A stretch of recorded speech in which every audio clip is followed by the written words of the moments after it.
আসসালামু আলাইকুম বন্ধুরা, আশা করি আপনারা সবাই ভালো আছেন। নতুন আরেকটা ভিডিওতে আপনাদের সবাইকে স্বাগত জানাচ্ছি।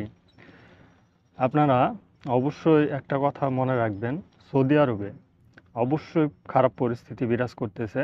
আর এমন তো অবস্থায় সৌদি আরবে যদি এই ভিসাগুলো নিয়ে আসেন, তাহলে কোন কোন ভিসা দিয়ে আসলে আপনি স্যালারি পাবেন না, কোন কোন ভিসা দিয়ে আসলে আপনি ইকামা পাবেন না, এই তথ্যগুলো কিন্তু অনেক প্রবাসী জানেন না। সৌদি আরবে আসার ক্ষেত্রে অবশ্যই সতর্কতা অবলম্বন করে আপনাদেরকে আসতে হবে। সেই ভিসা দিয়ে হুটহাট করে আপনি যদি চলে আসেন, দেখা যাচ্ছে যে আসার পরে আপনাকে অবৈধ হয়ে যাওয়ার যে সিদ্ধান্ত তা নিয়ে নিতে হবে। একজন প্রবাসী চূড়ান্ত ধাপে যখন চলে যায় তখনই কিন্তু সিদ্ধান্ত নেয় যে সে অবৈধ হয়ে যাবে। আর এই অবৈধ হয়ে যাওয়ার পিছনে আমাদের প্রবাসীদের প্রথম যে ভুলটা, সেই ভুলটা হচ্ছে বাংলাদেশ থেকে ভিসা নিয়ে সৌদি আরবে ঢোকা। অবৈধ হয়ে গেলেই যে সব সমস্যার সমাধান তাও কিন্তু না। অবৈধ প্রবাসীদেরকে বিভিন্নভাবে বিভিন্ন প্রবাসীরা ব্ল্যাকমেল করে।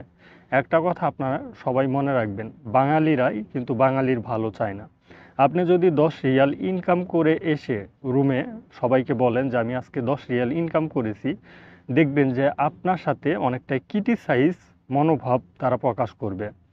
তো এটাই হচ্ছে অবস্থা। আর ইন্ডিয়ান প্রবাসীদের সাথে ইন্ডিয়ান প্রবাসীদের অনেকটাই মিল রয়েছে।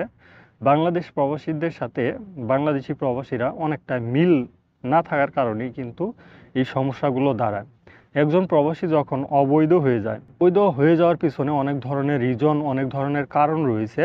যেমন প্রথম কারণটাই হচ্ছে কোম্পানিটা ভালো না, কোম্পানি কাজ করিয়ে নিচ্ছে, স্যালারি দিচ্ছে না, টাইম মতো ইকামা দিচ্ছে না, ছুটি দিচ্ছে না, এবং ফাইনাল এক্সিট চেলেও দিচ্ছে না। তো শুধুমাত্র আপনাকে দিয়ে সে কাজ করিয়ে নিচ্ছে, আপনাকে ব্যবহার করতেছে, কিন্তু আপনার মূল্য দিচ্ছে না। তো এমন তো অবস্থায় একজন প্রবাসী সিদ্ধান্ত নেয় যে যেহেতু এখানে আমি কোনো কিছুই পাচ্ছি না, এখানে থাকলে আমার লস, তারপরে সিদ্ধান্ত নেয় যে আমি বাইরে যতদিন ইচ্ছা কাজ করতে পারি, পুলিশে ধরলে হয়তো দেশে পাঠিয়ে দিবে, আমি দেশেই চলে যাব। এরকম সিদ্ধান্ত থেকেই কিন্তু অবৈধ হয়ে যাওয়ার পরিকল্পনা।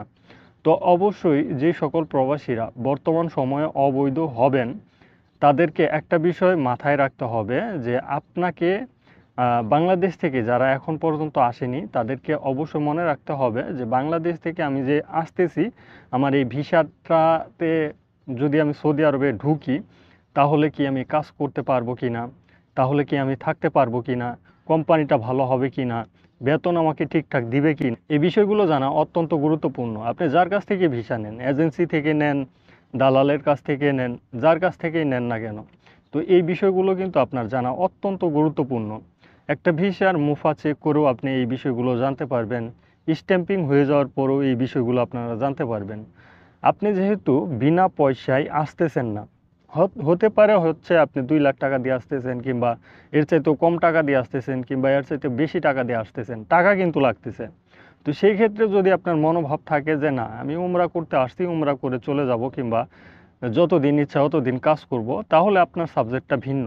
কিন্তু যারা অ্যাকচুয়াল বিদেশে আসেন বিভিন্ন ঋণবাসী করে, বর্তমানে দেখা যায় অনেক প্রবাসীরাই আসতেছেন, অনেকটাই ঋণ করে আসতেছেন, তাদের উদ্দেশ্যে একটা কথাই বলবো, বাংলাদেশ থেকে মানে গোড়া থেকেই আপনাকে কিন্তু ভাবতে হবে যে আপনি যে ভিসাতে আসতেছেন সেটা কি ভালো হবে না খারাপ হবে। এটা কিন্তু আপনাকে প্রথম থেকেই ভাবতে হবে, প্রথম থেকে ভেবে চিন্তেই তারপরে কিন্তু আপনাকে সিদ্ধান্ত নিতে হবে আপনি অ্যাকচুয়াল এই ভিসাতে আসবেন কি না। আপনাদেরকে যেই বাস্তব উদাহরণ থেকে তথ্যগুলো দেই, অবশ্যই এই সিচুয়েশন প্রবাসীরা পড়ে এবং পড়বে যারাই নতুন আসতেছেন। আপনাদের সাথে অনেকেই ধোঁকাবাজি করে যে কোম্পানির ভিসা, ডাইরেক্ট কোম্পানির ভিসাতে আপনি আসতেছেন, ডাইরেক্ট কোম্পানির ভিসাতে আসার পর কাজ করবেন, এরকম ধোঁকাবাজি অনেকের সাথেই করতেছে।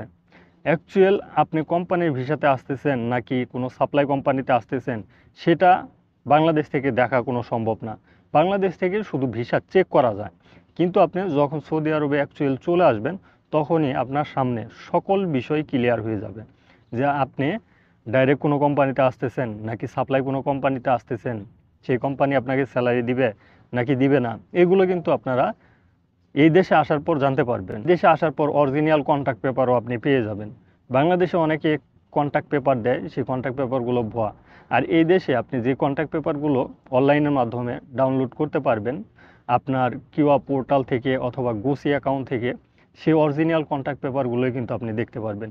সেখানে হয়তো আপনার বেসিক স্যালারি 300 রিয়াল কিংবা 400 রিয়াল। তো অবশ্যই এই বিষয়গুলো অবশ্যই আপনাকে মাথায় রাখতে হবে ভাই।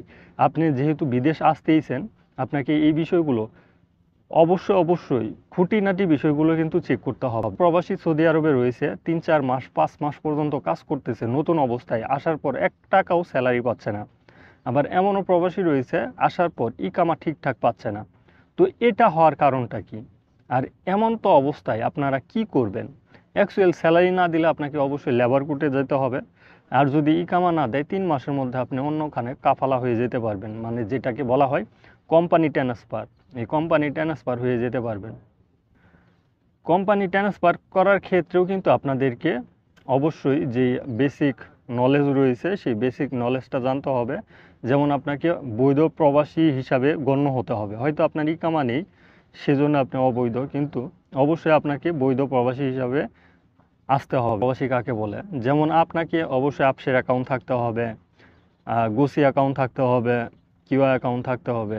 এই অ্যাকাউন্টগুলো অবশ্যই আপনার থাকতে হবে। মাধ্যমে কিন্তু আপনি চাইলে অনায়াসে আপনার কফিল ব্যতীত আপনি ট্রান্সফার হয়ে যেতে পারবেন।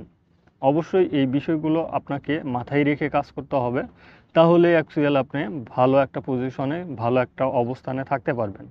নয়তো কিন্তু ভবিষ্যতে দেখা যাচ্ছে যে বড় ধরনের একটা হুমকিতে, বড় ধরনের একটা সমস্যাতে পড়ে গেছেন। অবশ্যই আপনাকে সৌদি আরবের নিয়মকানুন জানতে হবে, সৌদি আরবের ফ্যাসিলিটি জানতে হবে এবং চেষ্টা করবেন আপনি ব্যাঙ্ক অ্যাকাউন্ট করে নেওয়ার জন্য, বর্ডার নাম্বার দিয়ে ইকামা নাম্বার বের করার জন্য। আপনার এই প্রসেসগুলো অবশ্যই কেমনে কী করতে হয়, আপনি যদি নিজে নিজে নাও পারেন, একজন প্রবাসীকে জিজ্ঞাসা করবেন অথবা ইউটিউবে সার্চ করে দেখবেন। তাছাড়াও যদি আমার কোনো হেল্পের প্রয়োজন হয়, আপনারা অবশ্যই আমাকে জানাতে পারেন। সেই সম্পর্কে অবশ্যই তথ্য দেওয়ার চেষ্টা করব, আর যতটুকু পারি আপনাকে আমি হেল্প করার চেষ্টা করব। আরবে আসার পর ঘাবড়ানোর কোনো কিছুই নাই। অনেকেই মনে করেন যে অবৈধ হয়ে গেলে মনে হয় জীবন শেষ। আপনি যদি সতর্কতা অবলম্বন করে সৌদি আরবে থাকতে পারেন, তাহলে কিন্তু অনায়াসে অনেক দিন থাকতে পারবেন। আর অবৈধভাবে এমন সিচুয়েশনে আপনাকে থাকতে হবে যাতে কেউ বুঝতে না পারে যে আপনি অবৈধ একজন প্রবাসী, আপনার খুরুজ রয়েছে কিংবা আপনি ইকামাহীন প্রবাসী। এরকম সিচুয়েশনে অবশ্যই কাউকে শেয়ার করার চেষ্টা করবেন না।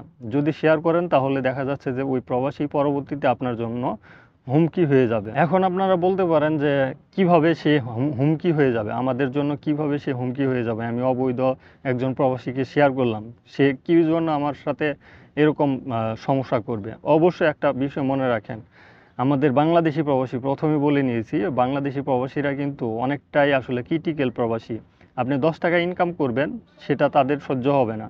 যখন হয়তো একটা বিষয় নিয়ে কথা কাটাকাটি হবে, তখনই বলবে যে আমি পুলিশকে কল করে তোকে ধরিয়ে দিব, তুই অবৈধ প্রবাসী। তো এরকম সিচুয়েশন প্রতিনিয়ত সৌদি আরবে ঘটতেছে। প্রতিনিয়ত এরকম সিচুয়েশনের কারণে প্রবাসীরা আটক হচ্ছে। কারণ একজন ইনফরমেশন জানে না, আপনার কথা সে বলে দিল, আপনাকে এসে কিন্তু গ্রেপ্তার করে অবশ্যই সফর জেলের মাধ্যমে দেশে পাঠিয়ে দিবে।